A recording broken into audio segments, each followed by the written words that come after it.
Good afternoon, everyone. Good afternoon, everyone. All right. Welcome to the White Coat Ceremony of the St. George's University School of Medicine class of 2029. I would like to recognize the presence of Dr. Charles Monica, our Chancellor, Dr. Marius Lucas, President of the St. George's University and the Dean of the School of Medicine, Dr. Mark Clunes, Interim Provost and Senior Associate Dean of Basic Sciences of the School of Medicine, Dr. Nadia Solomon, our keynote speaker, Dr. Lucy Clunes, Vice President of Student Affairs and Senior Associate Dean of Student Affairs for the School of Medicine, Dr. Anthony Andel, Vice Provost for Academic Quality and Strategic Progress, Dr. Callum McPherson, Dean of the School of Graduate Studies, the Vice Presidents, Assistant and Associate Deans, Chairs and Heads of Department of the School of Medicine, faculty members, specially invited guests, parents, and most especially our students. At this time, I would like to call on Dr. Charles Monica, who is our Chancellor. He will address you guys before he has to leave to go to the airport. So welcome, Dr. Monica.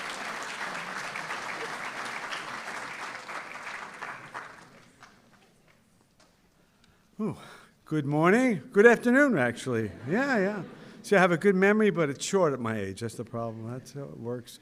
I'm the founding chancellor of St. George's University, and frankly, that's how I got my job. I was 29 when the school opened, and in the development of it, it was like 25, 26, 27, coming up in the years, kind of like your age. And I always like to welcome students because I kind of give you a story about how this place came off the ground, out of the ground, and that sort of thing, and let you know that I was once a lot like you are. You know, there's that song about that, you know, and father singing to his son. And so anyway, my parents are second-generation Italian immigrants from Italy into New York. My parents met in Brooklyn. And my grandparents, of course, came off boats with $10 in their socks or whatever it was in those days.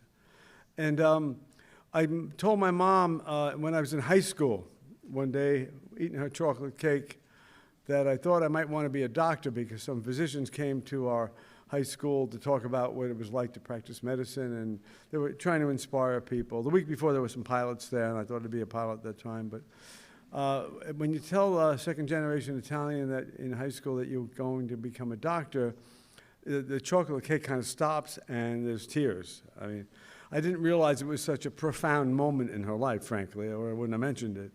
And from that point on, I was going to go to college for sure and going to be pre-med for sure.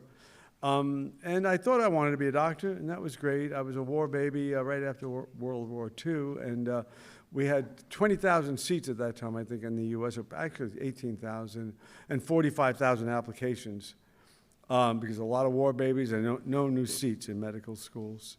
So I wasn't able to get in the U.S., got an interview at one school in Chicago, and didn't work out. Mom started to cry, and then she said, well, go to Europe. All your friends are going to Europe. So I tagged along with about 10,000 people that went to Europe and Mexico that year. I went to Spain. In Spain, they don't have any such thing, even now I don't think, like an MCAT. They had selectivo year. So you got to come into the school, but all you needed was a college diploma, but you had to prove yourself for a whole year. And 1/3 of the students flunked out of selectivo. So I kind of had like not much of a chance of getting through that, especially in Spanish, but I did. And I didn't text you, whoever that was. It wasn't me. But I want you to know that I made it through. But when I made it through, and that's why I'm talking about it with you now, I realized, wow, I did do it. This was way too intense for me, way too much memorization, way too much pressure. I kind of wanted to be a doctor, but you need to have your heart really into it. So I came home that summer and kind of thought about it, and finally said to my mom, who already had my report by snail mail. There was no other mail in those days. I'm kind of like George Washington, you know. So she saw approvato, approved. So she was in heaven. Wish I wasn't approvato, because then I had to tell her, Mom, I've been thinking about it, and I didn't want to tell you in the spring, but I just can't go on to med school. I don't think I can be a doctor. She took it pretty well for second-generation Italian mothers. She cried, for 2 weeks. I'm not kidding, literally 2 weeks. And brought my grandfather out from Brooklyn, who was a big union leader and a warm and fuzzy guy to me, and I loved him dearly. And he made this little speech to me and basically talked about, I have to catch a flight, by the way, so I'm watching it. It's lucky for you, you won't have to hear too much of this stuff. But I came in yesterday, I got to go out today. But he goes, grandson, I came out $10 in my sock from here to here. Your father went from here to here. He's a big builder now. Your mother and father then had you. You go for here. You first one in college. And now you're going right up to here, but no, you want to go all the way back down to here. Italians talk with their hands, in case you didn't know that. And the bottom line was he really wanted me to go back. I said, I can't do it. So with that, I finally convinced him, and he turned to me and he said, all right, all right. I go, oh, thank God. And he said, so you'll be a lawyer. I hadn't thought of law yet, trust me.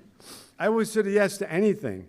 We go back home, knock on the door, my mother answers, Dolly, I got some bad news, he's not going back. The good news is he's going to be a lawyer. She started crying and goes, all right. That was my deal. And the reason I mentioned that to you is I went to law school. Luckily, my uncle was a judge, a big judge in New York, and made a few phone calls. And the guy who was a pre-med student went into law school. Well, you know something? I had 300 students in my freshman class in law school. I was not pre-law. I was there because it's going to be easier than medicine, I'm sure. And after the first year, I was number 1 out of 300 kids in that class. I don't say that to pat myself on the back. I say that to tell you how good you must be to be able to do this. And with all due respect to lawyers, I never practiced, thank God, and I didn't have to because of the school. I want you to know that what you're giving up and what you're pursuing to help fellow mankind should not be gone unnoticed. And parents, friends, relatives,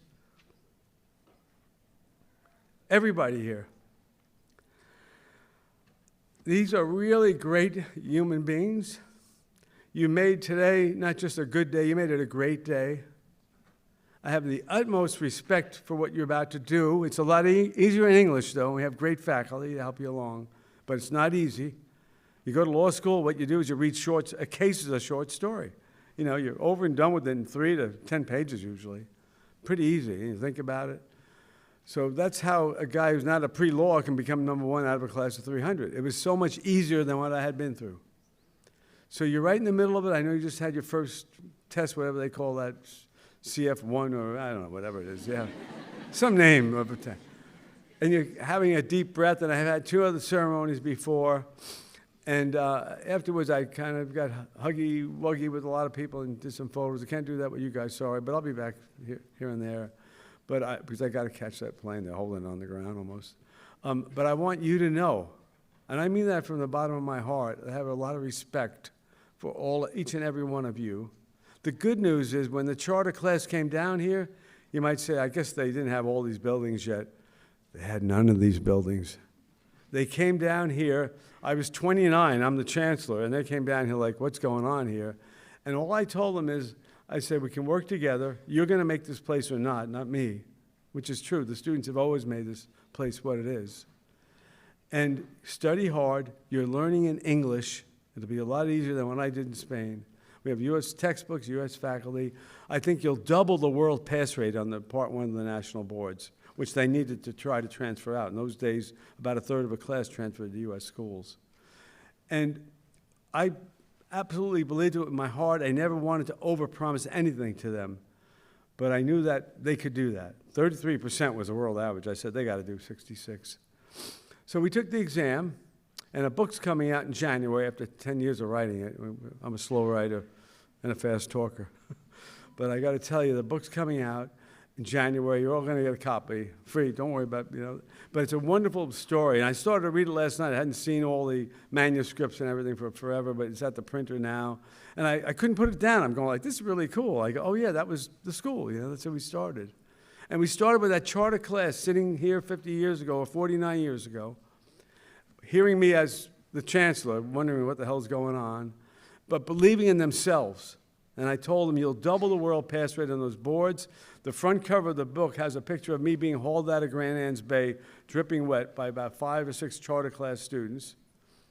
And that picture was taken, the only time they ever threw me in, was after we got our board results that year. We were all waiting, and I said, I hope I don't let them down. I believe with my heart they'll double the world pass rate. We had the second highest pass rate in the world, only after Sackler University, or the first class that ever took that exam. That's the class, and I always refer back to them. It doesn't put you down, it lets you know what they went through to be here. No air conditioning, no constant lights. In fact, electricity was about 6 hours a day. Things were better for the finances of the school. That's why tuition got so high. We pay $1 million for electricity here. That's a big bill, right? But the sad thing is, it's not the annual bill, it's the monthly bill. Yeah. So we have everything here for you. It costs a lot. You're paying the tuition for it. It will be easier in that respect. But you've got to have your heart and soul into this. You've got to be willing to do things that we know you can do if you got in. If you got in, we know that you're going to be able to do it. But you've got to prove to yourselves that you're just like that charter class, that nothing's going to stop you. And I mean it when I say that you have the future, the next 50 years, long after I'm gone, to help create the school that is after the first 50 that continue to rise up. You have that. You want to go out there in this world and cure people, heal them, be part of lives to make those lives better. And you're giving up a lot to do that. You're special human beings in this world. The world needs good news, and you're great news. I mean that. And we didn't become the largest provider of doctors to the U.S. because of mediocre classes. We became the largest provider because we had really good people that came here that worked their you-know-what off and became physicians.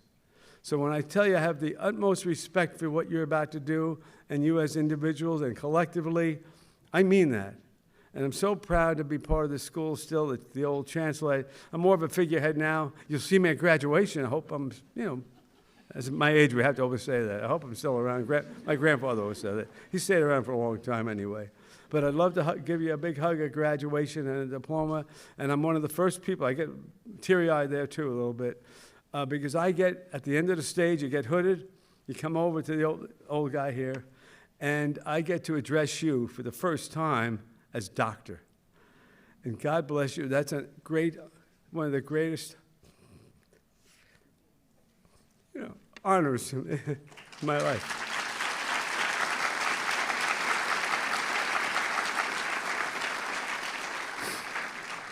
So be like the charter class. You have a lot more things around to help you out, but it's got to be you.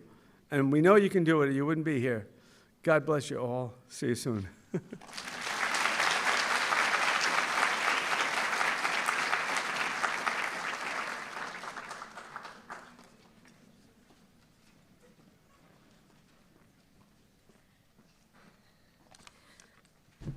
Thank you very much, Dr. Monica. Bit of a hard act to follow, but we do have to continue with our ceremony. So it is really a privilege for me to stand here before you as an alumna of St. George's University School of Medicine and as your Master of Ceremonies. I still remember myself the feeling of pride and anticipation, and yes, the nerves that I felt at my own white coat ceremony many, many moons ago. This ceremony is a defining milestone for you, a moment when you're formally welcomed into the medical profession and you're entrusted with the values of compassion, integrity, and lifelong learning. As you put your white coats on today, please remember that they're more than a symbol of knowledge. They represent your commitment to the service, to professionalism, and to the trust that your patients will put in you. Today marks the beginning of a journey that will challenge you many, many times, but it will also inspire you, and ultimately it will shape you into the physicians that you will become. I would also like to share a brief history of this ceremony with you. In 1993, the Arnold P. Gold Foundation created the White Coat Ceremony at Columbia University College of Physicians and Surgeons to promote humanism in medicine. With guidance from the Gold Foundation, St. George's University School of Medicine initiated its own white coat ceremony in 1996, long before many other U.S. medical schools. In 2003, the Gold Foundation founded the Gold Humanism Honor Society, an international society dedicated to the promotion of humanism, professionalism, and ethics in medical practice and medical education. Dr. Gold sadly passed away at the age of 92. He was an international advocate for humanism in healthcare, and we are honored to have hosted Dr. Gold and his wife Sandra as keynote speakers for our 2005 Spring White Coat ceremony. St. George University's chapter of the Gold Humanism Honor Society is based in the Department of Clinical Skills and is supported by the Dean of Medicine's office.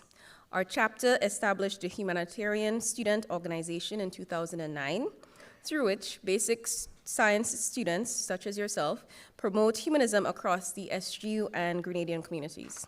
Chapter members are nominated by their peers and inducted during their clinical training when they participate in an ongoing chapter project, which we hope will be many of you. At this point, it's my pleasure to welcome to the podium Dr. Marius Lucas, President of St. George's University.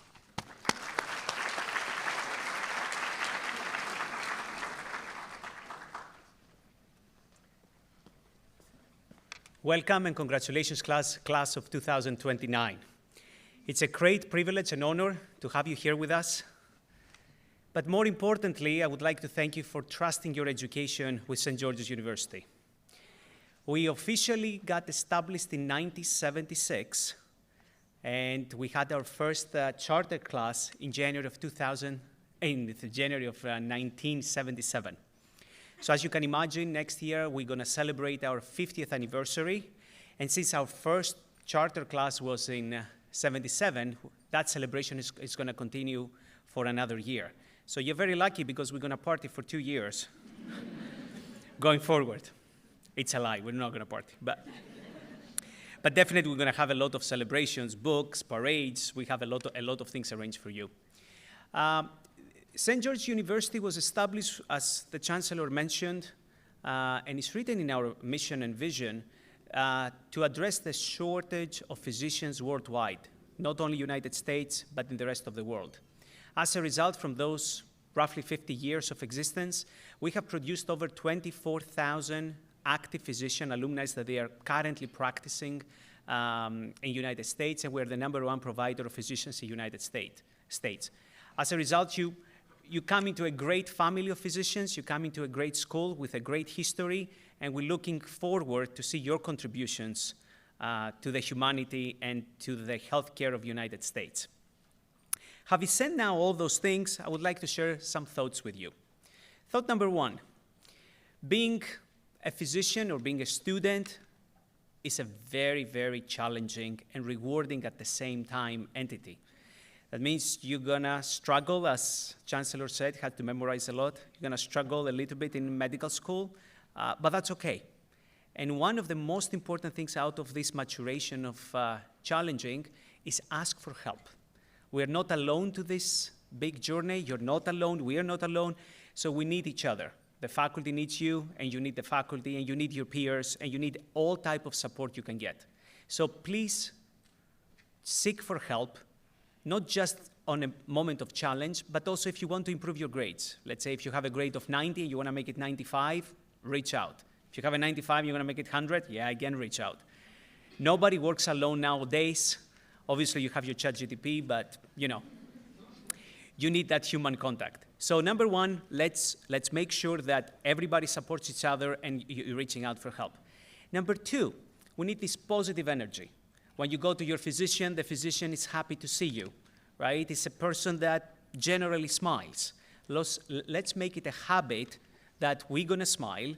Let's make it a habit that we are nice. And if any of you doesn't smile and it's not nice, well, if you make it a habit after a couple of years, you're gonna be a nice person. So a lot of smiling, a lot of positive energy, even in the most difficult moments, you have to find that power and keep it up and keep smiling and think positive. Number 3, you're not alone in that journey. That means you have parents, loved ones, sisters, brothers, cats, dogs, whatever you can imagine, but you're not alone. So make sure you communicate with your parents. I'm a dad, My daughter today turned 20 years old, my little baby girl. So I called her, she called me, I called her, she called me. So it generally felt good. So the same, you're going to be in Grenada. I believe most of your parents, they're not going to be in Grenada, but give them a call. They're stressing out, they worry about you, they still worry what you eat, how much you eat, stuff that parents typically worry about. So please over-communicate. That's very, very important. At the end of the day, you're going to be parents one day too, so you know what they say about karma, right? Believe me. And the last one, as you know, artificial intelligence is the fastest growing sector worldwide. It's invading everything. It's taking jobs. The prediction is so many professions that are going to disappear in the next 10 years. But here's the good news. Medicine is going to be the least affected for artificial intelligence. That means you all going to have jobs, and very well-paid jobs.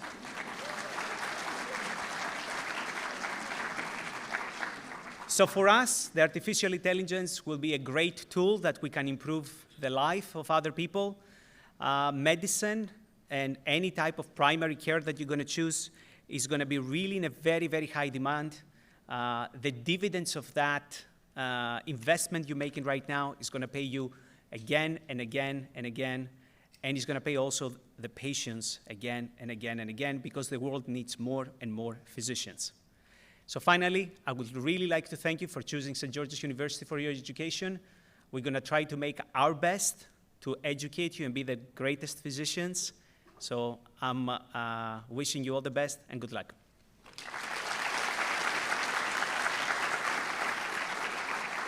I would like to introduce you the next person on the podium, Dr. Mark Kluntz, the interim provost, and my very good friend.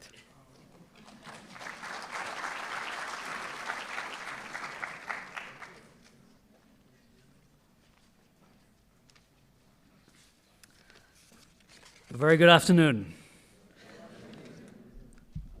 I've met the class. In fact, I introduced you in orientation, right? I get to see you at orientation. So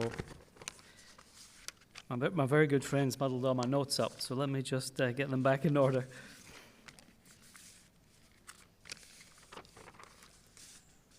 I've welcomed you to Grenada, but who I've not welcomed are the people at the back of the room.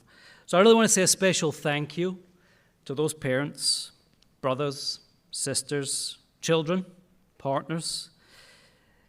You're here to support these aspiring physicians, and I've got absolutely no doubt that if it were not for you, they would have had a far harder pathway to get here, and that you've made life easier to achieve this goal. So welcome to you to Grenada. It's a wonderful part of the world, and it's a wonderful family that we're becoming part of. St. George's University is 49 years old. I mean, that's a considerable age for any university, 49 years old. And we're going to prepare to celebrate our 50th, as you've heard, both from Chancellor Modica and President Lucas. We're the single biggest contributor of physicians to the United States. That always amazes me. We're the biggest single contributor of physicians to the United States. Alumni base of more than 24,000. Our students come from over 140 different countries across the world. Our clinical network is from the East Coast to the West Coast of the USA, across the UK. It's got a presence in Canada and here also in Grenada. But last night at dinner, Chancellor Modica was telling me, and I think it's the most impressive statistic, if you're hit by a car in Brooklyn, there's a 1 in 20 chance it will be an SGU graduate that patches you up. Now, each year at graduation, and we have that in New York, we celebrate the Gold Humanism Awards, and those are the pins you're wearing today. And Dr. Bob Grant, who you've not met yet, but he's in charge of your clinical years, he reminds us of the 5 H's of humanism. That's honesty, humility, hustle, humor, and happiness. And Bob, that's a 64 on Scrabble, so just wait a minute. because today we're at White Coat. So I thought I would come up with the 5 W's of White Coat. Wisdom. It's beyond memorizing facts. You've got to weave together not only clinical knowledge, but clinical experience, ethical judgment, and a knowledge not just of organ systems, but of people and peoples, their culture, how and where they live, what they do, where and what they work with. So wisdom's more than knowledge. It's knowledge expressed in the countless ways that we live, work, play, and care for our fellow humans. It's social, it's political, and it's the systems of healthcare, not just the facts about the organ systems. Workmanship. Approach your craft with precision, discipline, and also pride. Do it the right way, even when no one is watching. Warmth. Let your compassion and listening be as reliable as your stethoscope. Listen to your patients' voices with the same care that you give when you're listening to their hearts. Patients will never know how well you did in your OSCE at detecting an S3 gallop, but they will know if they feel heard by you. Wonder. Stay curious. Question assumptions. Celebrate discovery. Ask questions. Medicine never stops growing, and your sense of awe at what you have the privilege to do should never stop growing either. And the last W, any takers? Wellness. Thank you. Wellness. Guard your own health. Burnout heals no one. You need to find balance and remember that your health is tied to your patient's health care. Our old Chancellor used to always say, in the event of decompression in an airplane, what do you do first? You put the mask on yourself before you help others. Same principle. But the other thing that's important is a sense of purpose. People work hard all the time, and working hard doesn't mean to say you'll burn out. People work hard all the time. Doctors work hard all the time. Many different professions work hard. But if you combine working hard with a lack of sense of purpose, then of course there is a danger of burnout. So wisdom, workmanship, warmth, wonder, wellness. And Bob, that's a 72 in Scrabble, so I beat you there. But let's go back to purpose, because all cultures talk about purpose.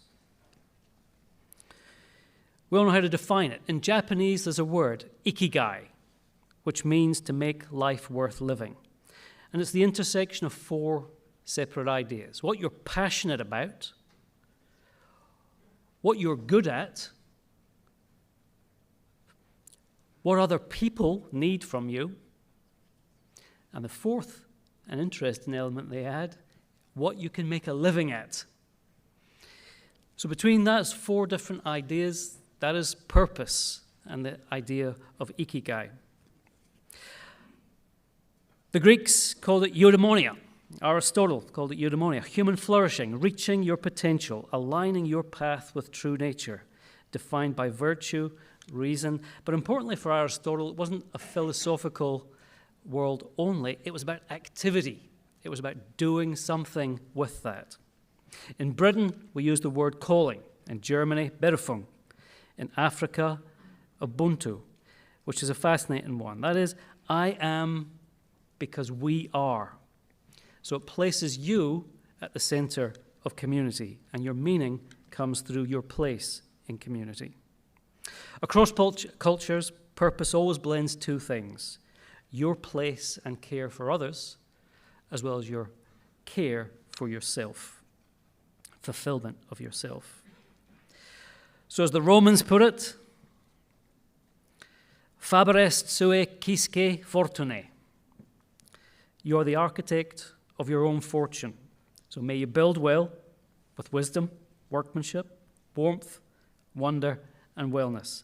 And may your white coat fit not just your shoulders, but also your sense of purpose. My congratulations to you all.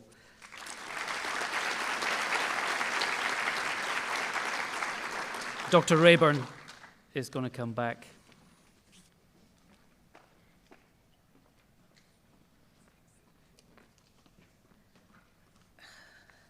Thank you to both of our esteemed speakers. And it's now my pleasure to introduce Dr. Nadia Solomon, our keynote speaker for today. Dr. Nadia Solomon, MD, MSc, MA, is a clinical fellow in the section of emergency and trauma radiology at Yale School of Medicine.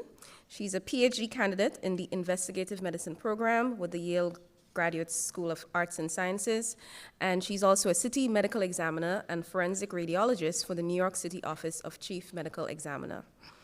After graduating from St. George's University in 2019, with her MD and an MSc in tropical medicine, Dr. Solomon completed her medical internship at Elmhurst Hospital in Queens, New York, and her radiology residency at Yale, where she participated in the ABR Hallman Research Pathway, and she also served as a chief resident.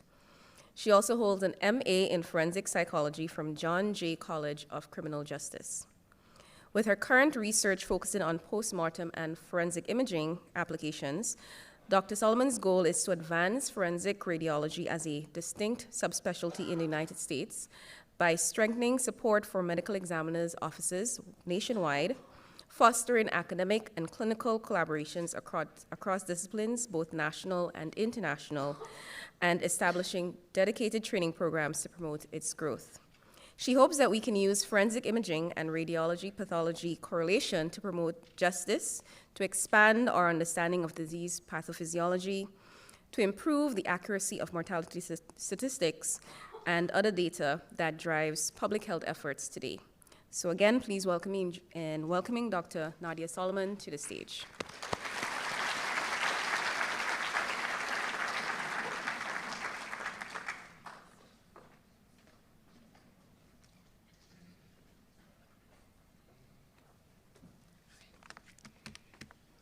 Hi, guys.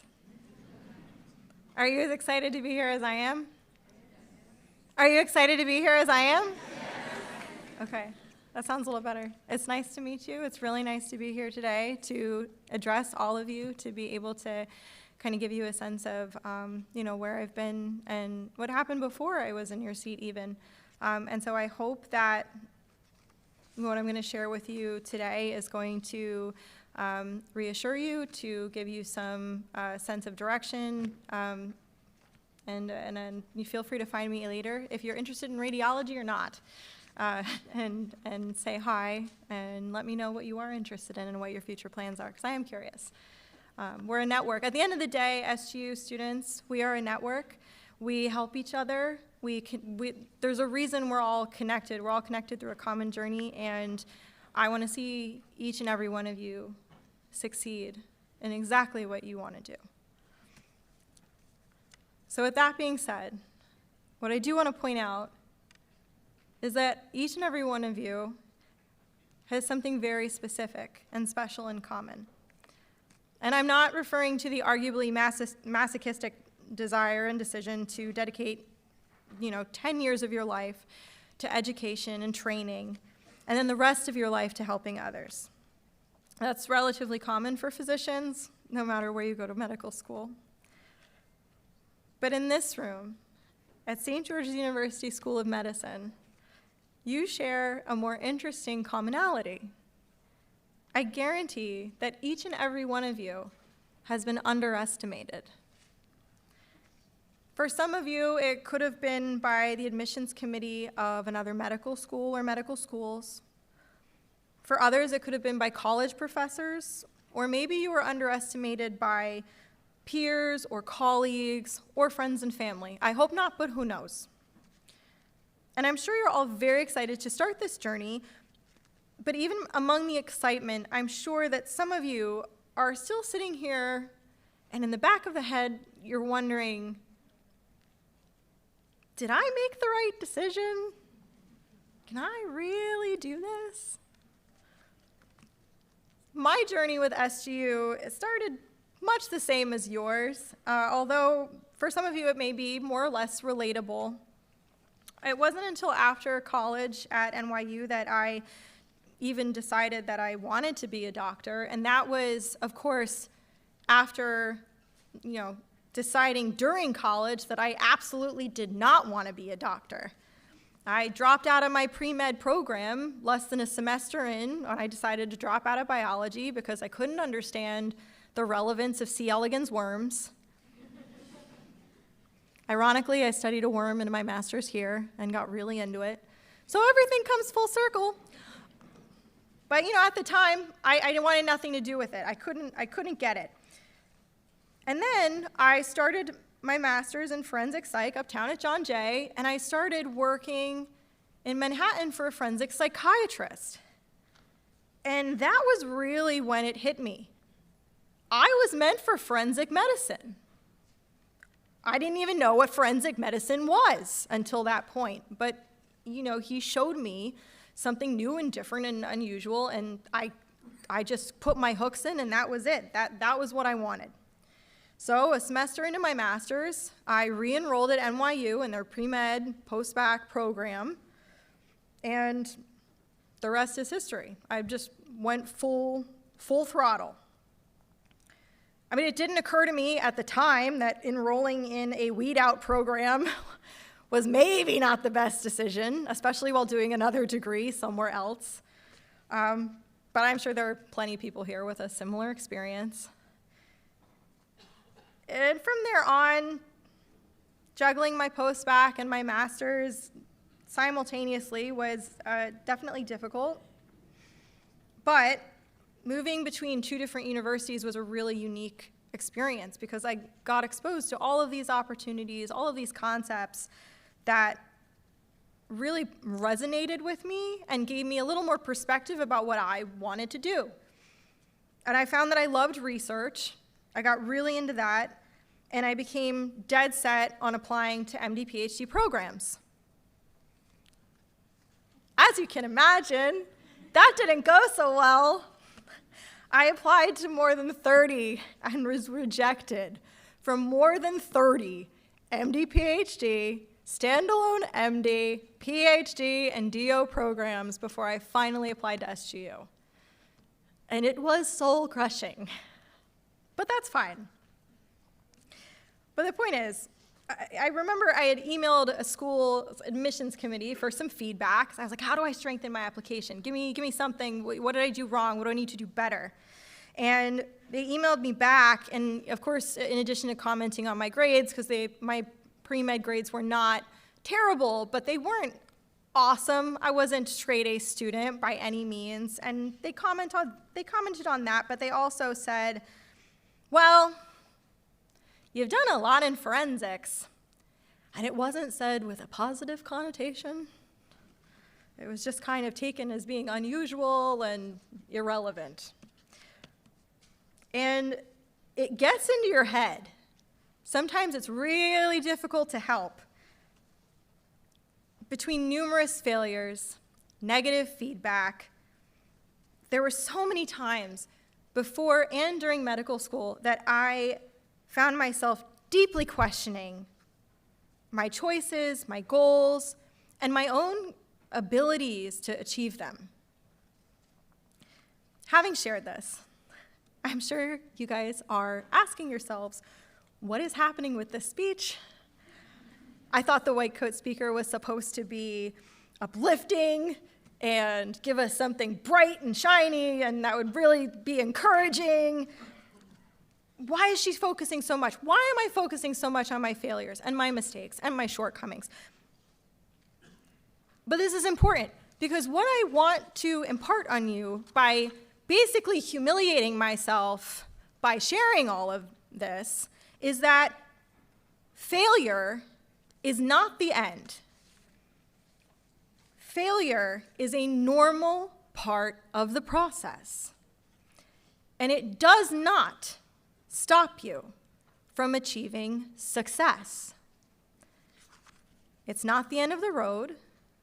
Failure is just a speed bump. It's a hurdle. I have failed 1,000,000 times in my life, more than I can possibly describe here in a single speech, and I will not try to. It will take a long time. But whether it's because of my failures or other entirely different reasons, I've also been consistently underestimated. And I could have let it go to my head. I could have let it derail me. I could have quit, given up, tried something else. But instead, today I stand in front of you as a Yale Radiology residency, fellowship-trained emergency and trauma radiologist, a former chief resident, a PhD candidate, and the first radiologist to be hired as a medical examiner for the city of New York.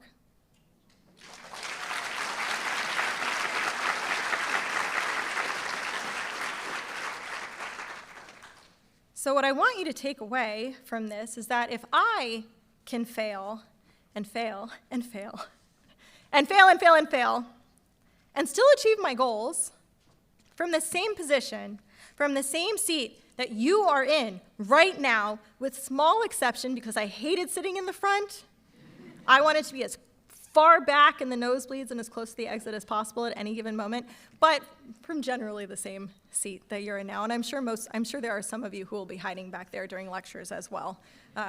My spirit is back there with you. Maybe you're a future radiologist, who knows? But if I could do it, then you can do it too. You have the drive, the hunger, the ambition, the dedication. Otherwise, you would not be here. And St. George's University has given you a chance. It gave us a chance by opening a door that others slammed in our faces. And especially here in Grenada, what a unique and beautiful experience it's going to be. I'm not going to lie to you, though, it's going to be tough.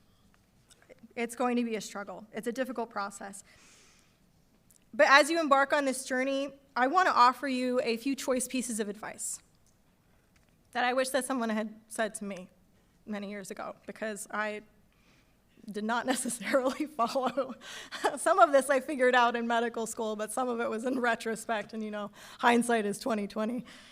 But the first bit is that I want you to treat medicine like you're jumping hurdles. So even though you know that the ultimate goal is the finish line, I want you to focus on the hurdle that's immediately in front of you. So whether that is a course grade, a BSCE, a USMLE, residency application, whatever. If you try to jump too many hurdles at once, you are a little more likely to trip. But also remember, just because you trip does not mean you're out of the race. This is not track and field. You aren't competing the same way with the person sitting next to you. Even if you trip, you could still win. You're the only one that decides that. Second, enjoy this process and keep an open mind.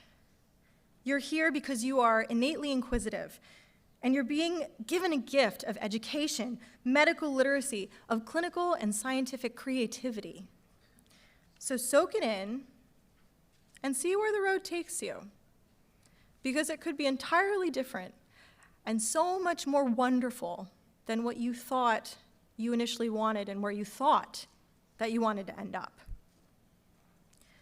Finally, and absolutely the most importantly, if you remembered nothing else from listening to me talk today, do not underestimate yourself and your capabilities. Do not do it. Remember, you are here for a reason.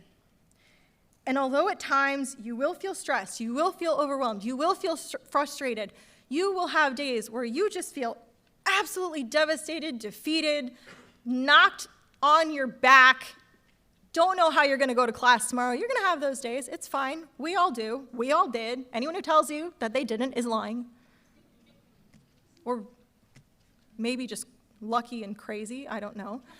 But the vast majority of us have had those experiences, trust me. But don't lose sight of whatever it was that led you here. Just because you have been underestimated up until this point does not mean that you should underestimate yourself. I'm sure you have all seen the little boat outside that says, "You know it don't come easy." And that's entirely true. It's not easy.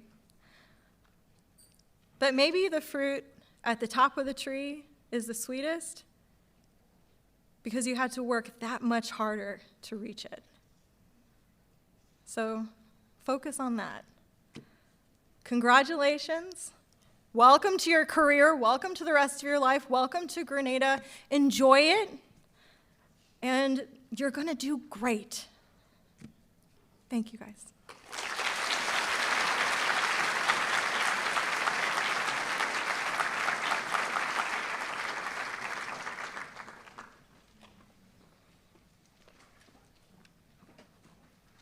Thank you, Dr. Solomon, for those self-deprecating, but I'm assuming very inspiring words for our students, okay? So, St. George's University School of Medicine will now present you with a white coat symbolizing your entry to the profession and your commitment to uphold the duties and trust associated with medicine and medical training. So we've gotten to the fun part of the ceremony. I now invite faculty from the School of Medicine to take the stage. Our quotas today include Dr. Dion Forrester, Dr. Marona Sukupertab, Dr. Michon Sukupertab, Dr. Fumba Kane, Dr. Rohan Cummings, Dr. Alina Wade, Dr. Donette Gonzague, and Dr. Elias Abdullah.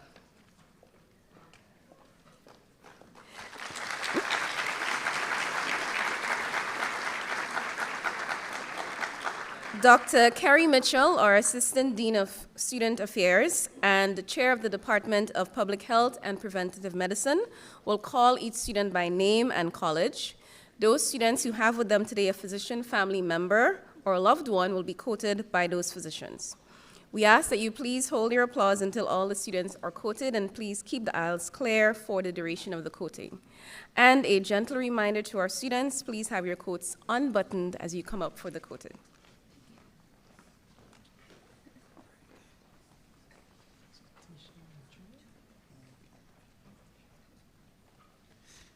I will now call on the students from Metrodora College to be quoted.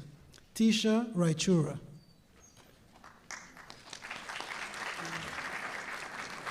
Nikhil Goma. Maitri Patel. Natasha Trahan. Tanvir Randwa. Gunur Kaur. Amraj Singh Dillon. Waleed Sahawal.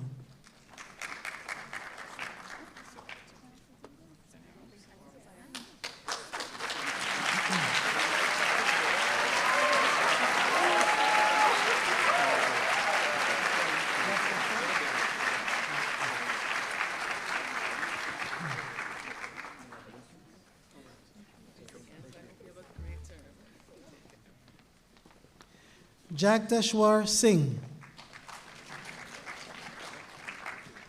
Pavan Ajay Upadhyaya. Jonathan Tyler. Kayan Thompson. Shannon O'Mara. Uyin Win. Cameron Fornwell. Diamond Aji.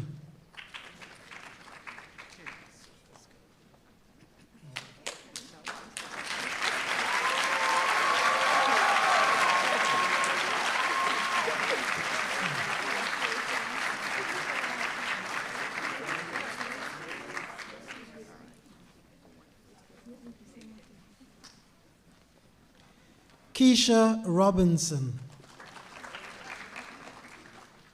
Alison Rosenbaum. Aisha Nayab. Janavi Mane. Josh Simeon. Emmanuel Benjamin. Omar Youssef. Leah Booth.